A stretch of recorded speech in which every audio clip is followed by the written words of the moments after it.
Star Citizen plans to have permadeath, kind of in the future with its Death of the Spaceman mechanics, though it's only really a soft death as your assets are going to be sent to your next character when you do eventually die, and you're going to have lots of chances, lots of lives with a character before they actually permanently die. We've had a bit more information on how characters get revived in-game and the lore behind that. Functionally, it was expected to be similar to EVE Online's clones, and it is pretty similar to that in my opinion, but let's have a look at what Cloud Imperium said in the Lawmaker's Guide to Regeneration. Since the very earliest days of Star Citizen, the game's always embraced the idea that there would be meaningful consequences for player death, commonly referred to as Death of a Spaceman from the title of the original post on the subject. The hope was to create a dangerous universe that would give real weight to choices and reward players with a true sense of accomplishment if they could complete an adventure still intact. We wanted you to see your avatar as something to be cared for as much as your ship. As discussed by Chris Roberts and Rich Tyria on the 30th of October 2020, in an episode of Calling All Devs, development on Star Citizen's Alpha has progressed to the point where active development of this vital gameplay loop can begin. With actor feature teams leading the charge, medical gameplay has been refined to a point where the Alpha 3.15 patch is expected to bring with it the release of Healing Tier 0.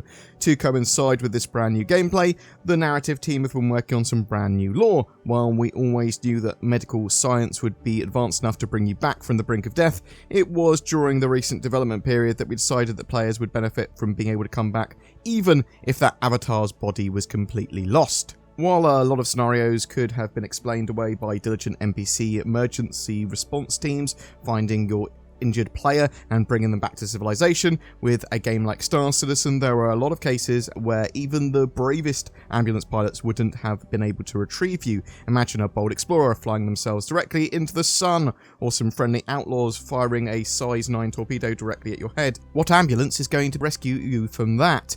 While we could have declared those instances to be permadeaths and forced players to hand off everything to their next of kin, we were worried about how punishing this would be for people new to playing the game. This is why it was decided that Star Citizen needed to have technology akin to cloning, where players could bring their avatars back from death itself, but with a few key requirements the lore would have to address. Your avatar's memories had to be passed on. No point in making a biological copy if they can't remember anything.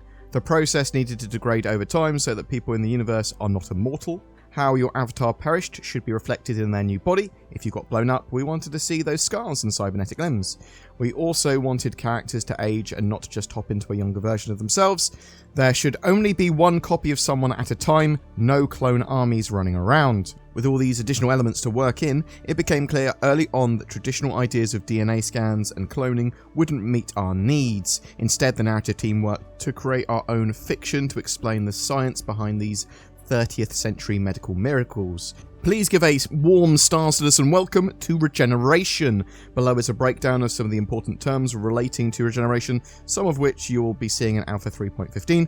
But before you get into the new fiction, there is one more word to discuss. Retcon. Since we needed regeneration to be fairly commonplace and widespread in 2951 in order to match gameplay, we had to set the timeline of the lore earlier. However, we also didn't want to invalidate too much earlier lore where characters got killed and stayed dead. This means that the people of the verse have been living with regeneration a bit longer than you players have, but not too much longer.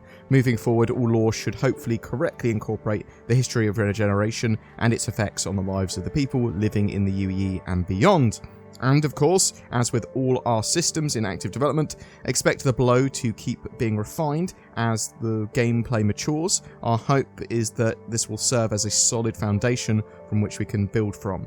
Finally, feel free to ask any questions on Lore Ask a Dev forum on Spectrum, and we will try to answer what we can in our upcoming Lawmakers community questions posts. So, let's have a quick read of some of this terminology and how some of this works. Imprint, the term for a complete and holistic bioscan of an individual that not only creates a record of one's DNA, but also all their memories, thoughts and personality. While imprints can be transferred between spheres without loss, only one copy of an imprint can exist at the same time. Updating an imprint will override all previous imprints.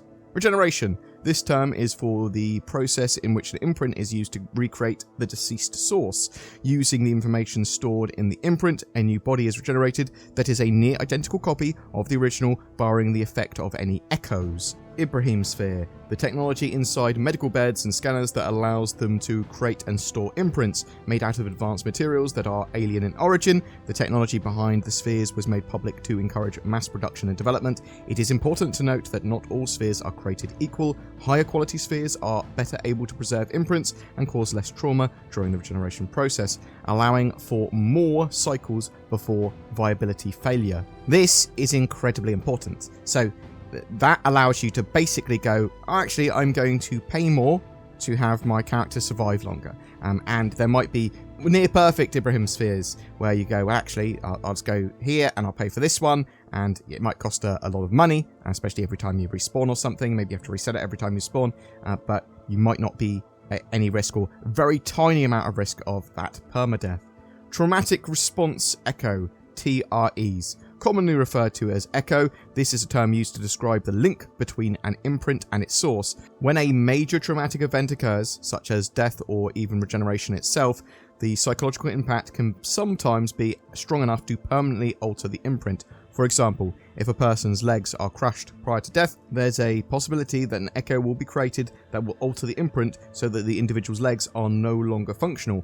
Echoes are the reason why patients may regenerate bearing the scars and wounds of how they died, and why only one copy of a person can exist at a time. Regeneration itself also creates echoes, and over time an individual's imprint will degrade and become less viable. This is also why imprints can't be used to extend life, as the process of aging itself echoes through the imprints. However, testing has shown that the higher quality the medical equipment and sphere, the less severe the impact of echoes will be. Imprint Viability Score, IVS. So this is the number used to rate the viability of an imprint to be used in regeneration. Owing to the degradation experienced from echoes, imprints eventually become so damaged they are no longer viable, and the individual will no longer be able to be regenerated. Using higher quality imprints and equipment helps prolong a patient's IVS. Regen, the term for an individual who's undergone regeneration, also slang for the process of regeneration itself.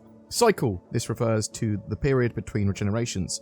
People will ask each other what cycle they're on to inquire how many times they've been regenerated. People are sometimes impressed by how long others have gone without needing a regen. Gap.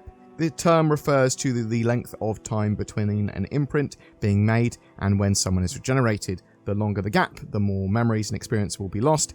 Frequent imprinting is strongly encouraged. Bioticorp Regeneration Serum. This advanced progenerative distillate is used as a base material from which cells, tissues and organs can be bioprinted for use in regeneration. Wiped. This is the term used to express when someone's IVS is low enough that they can no longer be regenerated.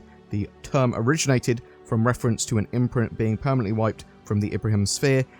Outlaws will sometimes refer to wiping someone out as killing them in a manner that will stop them from regenerating. This can also be referred to as ghosting. Dead, kill, murder, etc. As regeneration is still a relatively new technology, these terms still refer to the stopping of life functions, regardless if an individual is able to be regenerated or not. So I think that's some pretty tangible information on the sort of like regeneration, clones, how our characters are going to come back to life. I'm going to get Zin to read out a lore story in a separate video on the history of all this regeneration stuff and how it sort of like was more applied. And in game terms, this is incredibly new technology, 2949. So that's a couple of years ago in game. Now, it did mention earlier that, your imprint can get so badly sort of damaged over time that you won't be able to use your legs anymore. Well, you're going to have bionic legs. That's the sort of thing, like, it will go, you know what? Your legs are broken. They don't work anymore because of the IVS. Now, when you return, you come back with sort of a new arm or new legs or whatever. They give you sort of augmented ones. They give you cybernetic ones, whatever you want to call them. You're not going to come back and not be able to walk. That would be madness. They go, well, actually, there you are. This is your character. You're fine, but you only can crawl everywhere. Admittedly, in Alpha 3.15, you will be able to take limb damage to the point where you can't use that limb anymore until it is healed. But these are all big steps towards medical gameplay being more complete. Yeah, we're getting a load of those new medical mechanics in Alpha 3.15, and they're going to be expanded on over time in coming patches. And eventually we're going to have this echo stuff, we're going to have damage to our clones, we're going to be able to regenerate, and we're going to have a soft permadeath. I am interested to know what you think about this mechanic, though, and how they're building onto it. Do you, like me, think this is very similar to Eve's clone tech? And there's nothing wrong with it being similar to that. That's totally fine. It's a sci-fi trope, and it allows Star Citizen to have the mechanics it wants without being too harsh. It can't just go, well, you've died in a star system where there's no way you'd get medically rescued. GG, new character. How many lives do you think we're actually going to have? So, if we have, like, the best top-tier medical equipment, do you think we'll survive almost indefinitely, but it's going to be very expensive and cost prohibitive? Or do you think, well, actually, yeah, it can give you a load of lives, but it won't be infinite? Do you think there's going to be ways of refreshing your clone in the future, potentially?